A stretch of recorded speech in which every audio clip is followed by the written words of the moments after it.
สบายดีทุกคนมันในคำพ้องพาทุกคนมาจักจันไปเบิ่งน้ำกันติดอยู่โคกบานเฮานี่แหละอยู่เขตกระทึงไป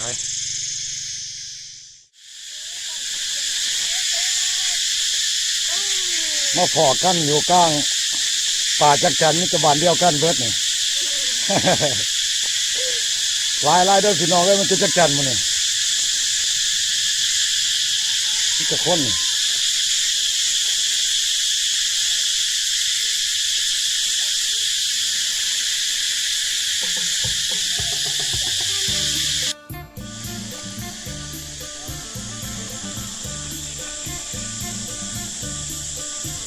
ติดมันลายเลยนี่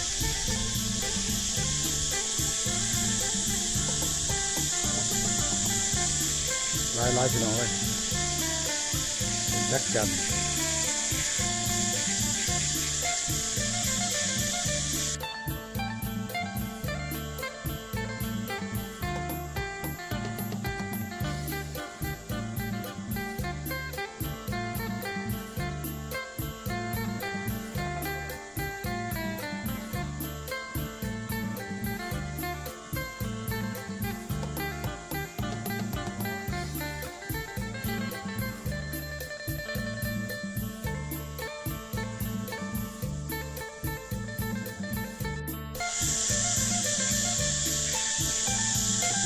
จัง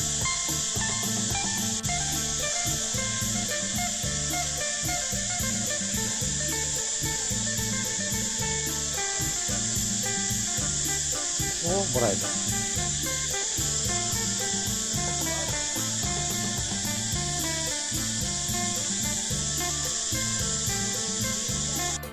อีกโตโอ้ใส่คลิปก็ได้ครับเรียบร้อย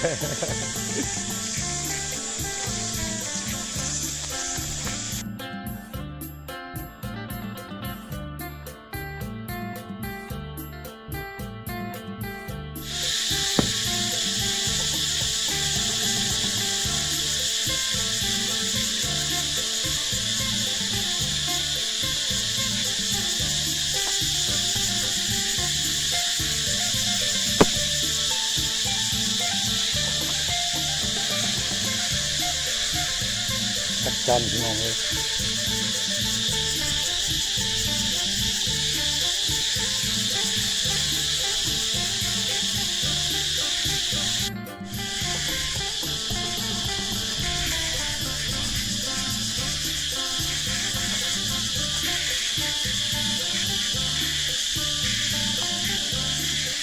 คิดสำเนาะ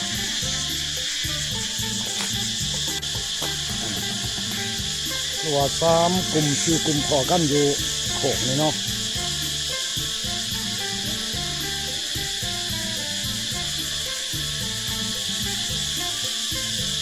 ยังเอาอีกจักจันกันแต่มันยังอยู่สูง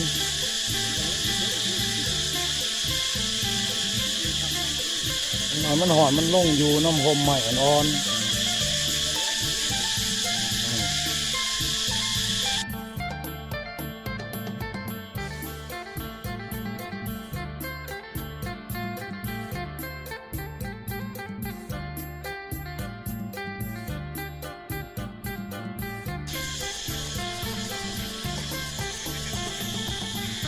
อยู่ลากลีพี่น้องเอ้ย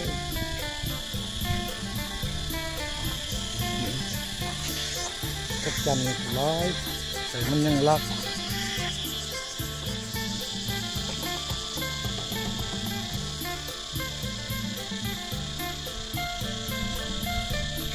โอ้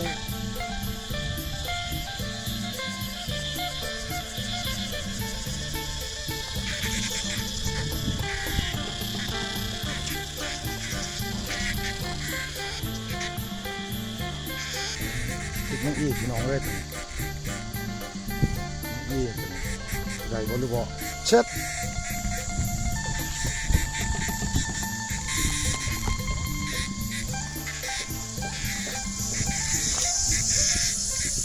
มันอีก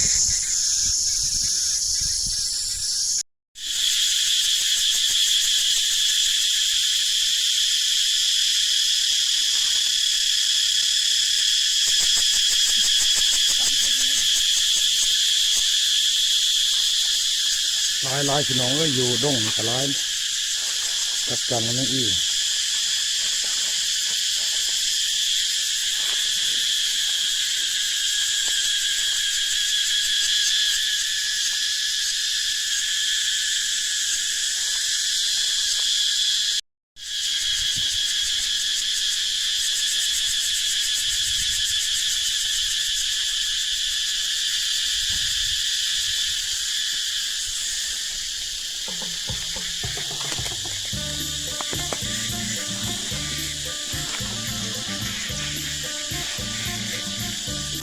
หลังกัดพี่น้องกระไรบอตัวนี้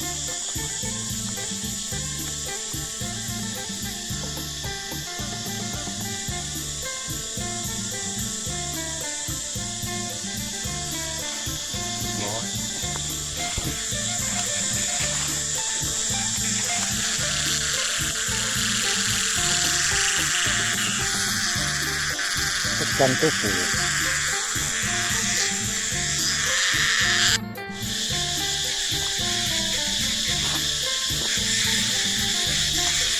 ไอ้เต๋อตัวมันแข็งเนาะโอ้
ติดอยู่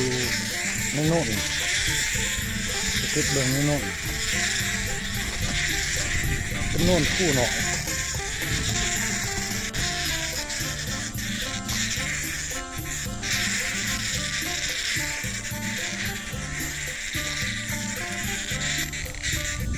ไม้กกห้างเสียได้ว่าเชียงนนท์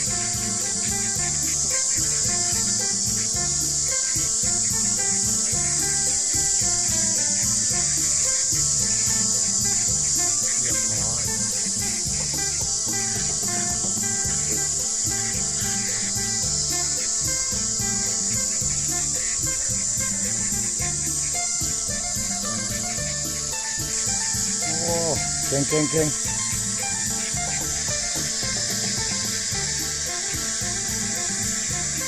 สองโตพี่น้องเลย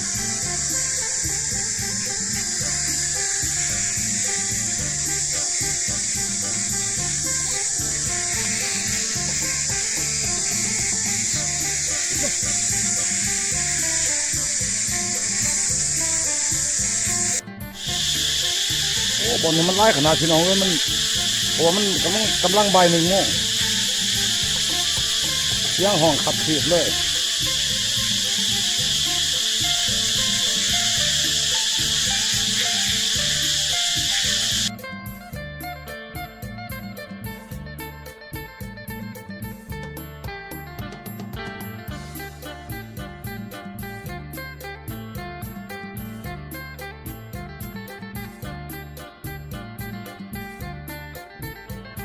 ต้นนี้ไล่ขนาดพี่น้องเลยเสียงขับขีดเลย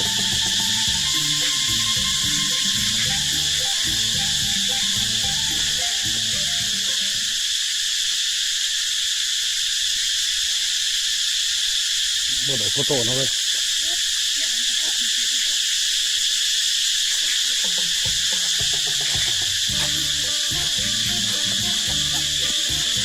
ควา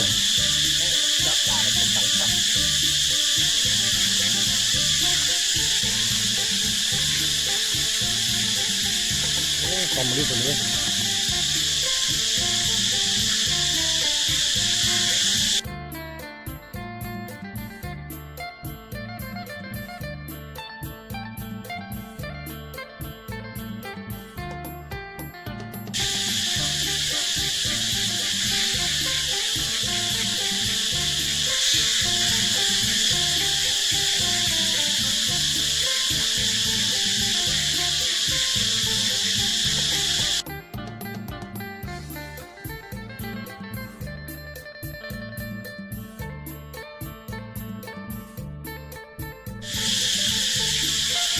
ได้สองบาทเดียวเลยเหรอ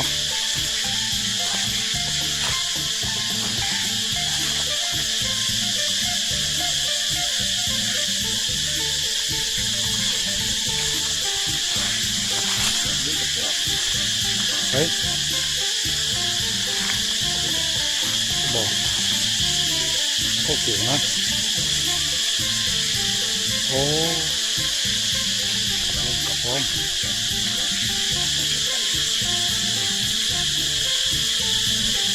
ทำคลิปอยู่บ่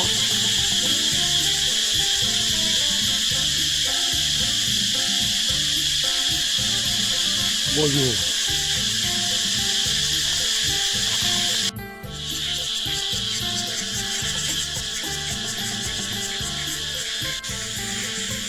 อะไรสอง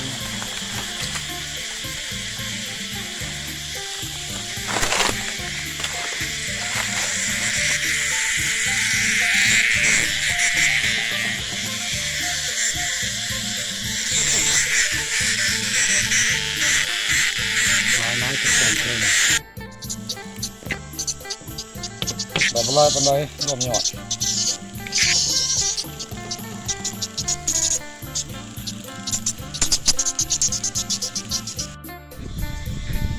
ไอ้เมื่อวันนี้ใครได้ลอยปันไดเว้ยมือนี้เว้ยมานนท์ได้ลอยไปเลยมานนท์อย่าลืมกดไลค์กดแชร์และติดตามให้แน่เด้อตัวคลิปนี้จบเที่ยงเท่านี้